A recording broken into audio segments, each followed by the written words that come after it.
ఒక ఊర్లో మహేష్ అనే ఒక అబ్బాయి ఉండేవాడు. మహేష్ది చాలా నిరుపేద కుటుంబం. మహేష్ తండ్రి తన చిన్నప్పుడే చనిపోవడంతో తల్లి కూలి పని చేసుకుంటూ కష్టపడి మహేష్ని చదివిస్తూ ఉండేది. మహేష్ ప్రతిరోజు తన ఊరు నుంచి పట్నంకి నడుచుకుంటూ వెళ్ళి అక్కడ స్కూల్లో చదువుకుంటూ ఉండేవాడు. ఆ రోజు కూడా మహేష్ స్కూల్కి బయలుదేరతాడు. మార్గం మధ్యలో ఈ విధంగా ఆలోచించుకుంటూ నడుస్తూ ఉంటాడు. అమ్మ రోజు తను ఏమీ తినకుండా ఉండి మరి నా కడుపు నింపుతుంది. అది నేను తట్టుకోలేకపోతున్నాను. ఈ చదువు మానేసి ఏదైనా పని చేసుకుంటూ అమ్మని పస్తులు ఉంచకుండా బాగా చూసుకుందామంటే అందుకేమో అమ్మ ఒప్పుకోవడం లేదు. ఇలా ఎన్నాళ్ళని అమ్మ నా కోసం పస్తులు ఉంటుంది? అమ్మ కడుపు నింపే మార్గమే లేదా అని ఆలోచిస్తూ కొద్దిసేపు అక్కడే విశ్రాంతి తీసుకుందాం అని అనుకుంటాడు. అక్కడ ఉన్న ఒక చెట్టు కింద కూర్చుంటాడు మహేష్. అప్పుడు అతనికి ఒక గొంతు వినపడుతుంది. హే బాబు, హే బాబు అని ఎవరో పిలిచినట్లు వినిపిస్తుంది. మహేష్ తల పైకెత్తి చూస్తాడు. అప్పుడు ఒక యాపిల్ పండు తనని పిలుస్తూ ఉంటుంది. ఇంత పెద్ద యాపిల్ కాయని నేను ఎప్పుడూ చూడలేదే, అది కూడా మాట్లాడే యాపిల్ కాయ. అమ్మో, ఇది ఏదో దెయ్యం అయి ఉంటుంది. పైగా అడవిలో దెయ్యాలు చెట్ల పైన ఉంటాయని దెయ్యాల కథలో చదువుకున్నాను అని మహేష్ భయంతో అక్కడి నుండి పారిపోతాడు.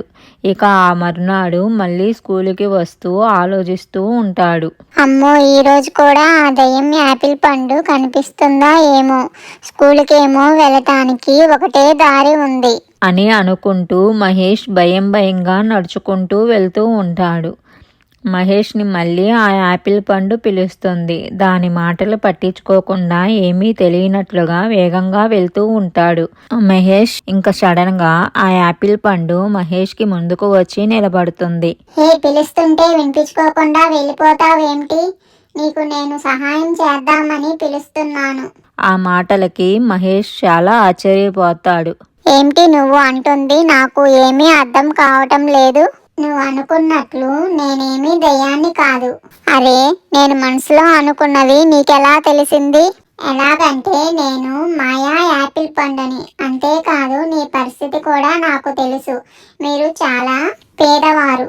3 పూటల కడుపు నిండా తినటానికి ఇబ్బంది పడుతున్నారు. అందుకే సహాయం చేయటానికి వచ్చాను అని నన్ను నీతో పాటు తీసుకువెళ్ళు. ఆ తర్వాత చూడు ఏమి జరుగుతుందో. మహేష్ సరే అని చెప్పి ఆ మాయా యాపిల్ పండుని తన బ్యాగ్లో పెట్టుకుంటాడు.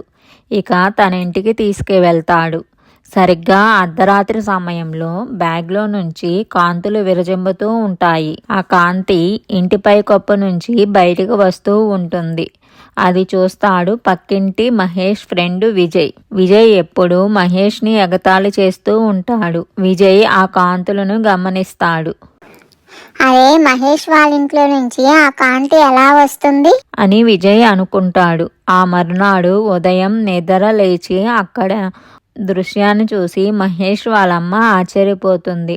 వారి పూరిపాక కాస్త పెద్ద బంగ్లాగా మారిపోతుంది. మహేష్ వాళ్ళమ్మ చాలా ఆశ్చర్యంతో ఇలా అనుకుంటుంది. ఏమిటో ఇది అంతా, ఈ వింత ఏమిటో అని అనుకుంటూ హాల్లోకి వెళ్తుంది. డైనింగ్ టేబుల్ మీద వేడి వేడి వంటలు రెడీగా ఉంటాయి. వారికి కావలసిన బట్టలు, అన్ని సౌకర్యాలు వాటి అంతటా అవే వాళ్ళ ముందు ప్రత్యక్షం అవుతాయి. మహేష్ వాళ్ళ అమ్మకి ఆనందానికి అద్దు ఉండదు. అప్పుడు మహేష్కి గుర్తుకు వస్తుంది, ఈ పని అంతా మాయావి యాపిల్ పండు చేసి ఉంటుంది అని. ఖచ్చితంగా ఈ పని మాయా యాపిల్ పండుదేనని అనుకొని గబగబా బ్యాగు దగ్గరికి వెళ్ళి ఆ మాయా పండుని బయటికి తీస్తాడు. దాన్ని పట్టుకొని దానితో మాట్లాడతాడు.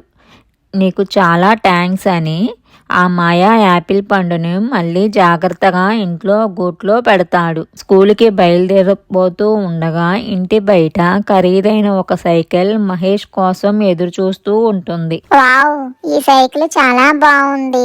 ఇది అందరిలాంటి సైకిల్ కాదు, గేర్లు మార్చే సైకిల్. అచ్చం ఇది బైక్ లాగా నడుస్తుంది అని మహేష్ ఆనందంతో సైకిల్ వేసుకొని స్కూల్కి వెళ్తాడు. మహేష్ని అప్పటి వరకు చులకనగా చూసిన అతని ఫ్రెండ్స్ అతని సైకిల్ చూసి అతని దగ్గరికి వస్తారు. వావ్ మహేష్, నీ సైకిల్ చాలా బాగుంది, నాకు ఒక రౌండ్ ఇస్తావా అని బ్రతిమలాడుతూ ఉంటారు. అప్పుడు మహేష్ అంతకుముందు జరిగిన విషయాన్ని గుర్తు తెచ్చుకుంటాడు. తను కూడా వాళ్ళని సైకిల్ అడిగితే ఎవరూ ఇచ్చేవారు కాదు, సరిగ్గా మాట్లాడేవారు కాదు.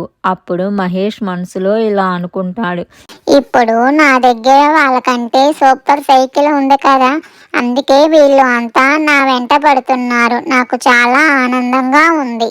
మహేష్ మంచివాడు కదా, అందరికీ సైకిల్ రౌండ్ వేయటానికి ఇస్తాడు. చెడ్డవాడైన పక్కింటి ఫ్రెండ్ విజయ్ ఇలా అనుకుంటాడు, ఈ మహేష్ గాడి కళ్ళల్లో ఉన్న ఆనందం పాడు చేయాలి, ఈ సైకిల్ని పాడు చేయాలి అని సైకిల్ని వేగంగా పోనిచ్చి ఒక స్తంభాన్ని ఢీ కొట్టబోతుంటే వెంటనే ఆ సైకిల్ దానంతటా అదే బ్రేకులు వేసుకొని గాల్లోకి లెగుస్తుంది. అది చూసి మహేష్ ఫ్రెండ్స్ ఆశ్చర్యపోతారు. అరే మహేష్, ఇది మామూలు సైకిల్ కాదురా, సినిమాలో స్పైడర్ మ్యాన్ లాంటి వాళ్ళు వాడే సైకిల్, సూపర్ సైకిల్ రా అని అందరూ మహేష్ని పొగుడుతూ ఉంటారు. మహేష్ ఆనందంతో ఉబ్బి తబ్బిబ్బి అయిపోతాడు. విజయ్ సైకిల్ మీద నుంచి పడటంతో దెబ్బలు తగులుతాయి. ఇక ఆ రోజు రాత్రి విజయ్కి నిద్ర పట్టదు అసలు. తనలో తాను ఇలా అనుకుంటాడు, అసలు ఈ మహేష్ వాళ్ళు ఒక్క రాత్రిలోనే ఇంత పెద్ద ధనవంతులు ఎలా అయ్యారబ్బా, ఖచ్చితంగా ఏదో మాయావి పని అయి ఉంటుంది, అదేమిటో నేను తెలుసుకోవాలి. ఆ మర్నాడు ఉదయం మహేష్ ఇంట్లో లేనప్పుడు వాళ్ళ ఇంటికి వెళ్తాడు. మహేష్ లేడా ఆంటీ? లేడు బాబు, బయటికి వెళ్ళాడు. అవునా, నా నోట్బుక్ తన దగ్గర ఉంది, అది తీసుకువెళ్దామని వచ్చాను. ఆంటీ మీరు వెళ్ళి మీ పని చూసుకోండి, నేను మహేష్ వచ్చే వరకు వెయిట్ చేస్తా అని విజయ్ చెప్పడంతో ఆమె లోపలికి వెళ్తుంది. ఇది సరి అయిన సమయం అనుకొని ఇల్లంతా వెతికి చూస్తాడు. అప్పుడు అతడికి మహేష్ జాగ్రత్తగా దాచిన యాపిల్ పండు కనిపిస్తుంది. అరే, ఇంత పెద్ద మాయా యాపిల్ పండు, పైగా చూడటానికి చాలా విచిత్రంగా ఉంది. ఖచ్చితంగా వీళ్ళు దీనివల్లే పెద్ద ధనవంతులు అయి ఉంటారనుకొని విజయ్ దాన్ని దొంగిలించుకొని వెళ్తాడు. కానీ విజయ్ వాళ్ళు ధనవంతులు కాకపోగా ఆస్తి మొత్తం పోతుంది. తెల్లవారేసరికి పేదవాళ్ళుగా మారిపోతారు. అరే, ఇదేంటి ఇలా జరిగింది? చూడు, నేను మంచి వాళ్ళకి మాత్రమే సహాయం చేస్తాను, నీలాంటి చెడ్డ వాళ్ళకి కాదు. నువ్వు నన్ను ఎక్కడి నుంచి తెచ్చావో అక్కడికి తీసుకువెళ్ళి పెట్టు, లేదంటే నువ్వు ఇంకా నష్టపోతావు. అమ్మో, అంత పని చేయవద్దు, అలాగే చేస్తాను అని విజయ్ చెప్పి ఆ మాయా యాపిల్ కాయను తీసుకొని యథావిధిగా మహేష్ వాళ్ళ ఇంట్లో పెడతాడు. అలా యాపిల్ కాయ కొద్ది రోజుల పాటు మహేష్కి సహాయం చేస్తుంది. తన అవసరం మహేష్కి లేదు అనుకున్నప్పుడు తనంతట తానే మాయమైపోతుంది. మహేష్ తన అమ్మగారితో సంతోషంగా జీవిస్తూ ఉంటాడు.